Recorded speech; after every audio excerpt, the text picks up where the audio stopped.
Merhaba arkadaşlar, kanalıma hoş geldiniz. Bugün sizlerle yapımı oldukça basit olan çikolata sosu yapacağız. Sadece 3 malzeme kullanmamız yeterli. Hepinize iyi seyirler.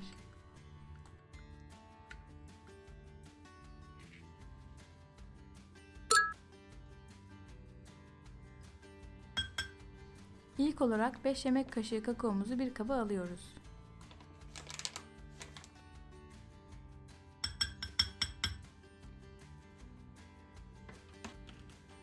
Ardından 1 çay bardağı şekerimizi kabımıza döküyoruz ve son olarak da 2,5 yemek kaşığı nişastamızı ekleyip hepsini karıştırıyoruz.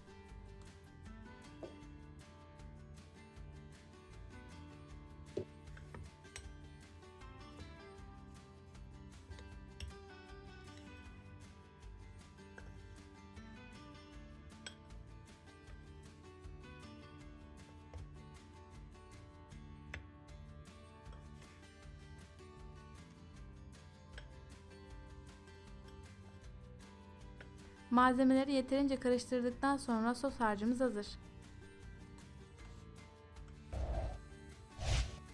Hazırladığımız karışımı saklayıp sonradan da kullanabilirsiniz.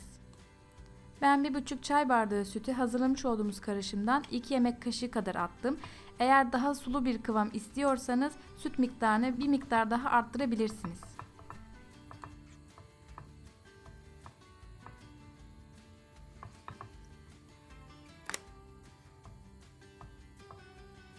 Sonra kıvama gelene kadar ocakta 2-3 dakika kadar kaynatıyorum. Sonra servise hazır.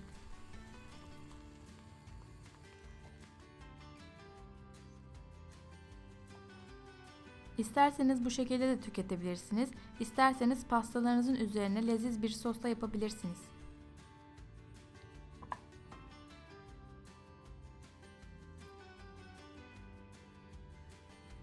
Ben bir kapta ezmiş olduğum bisküvilerin üzerine sosumu dökerek, üzerine de fındık serperek yemeyi tercih ettim. Siz dilediğiniz şekilde yiyebilirsiniz. Afiyet olsun.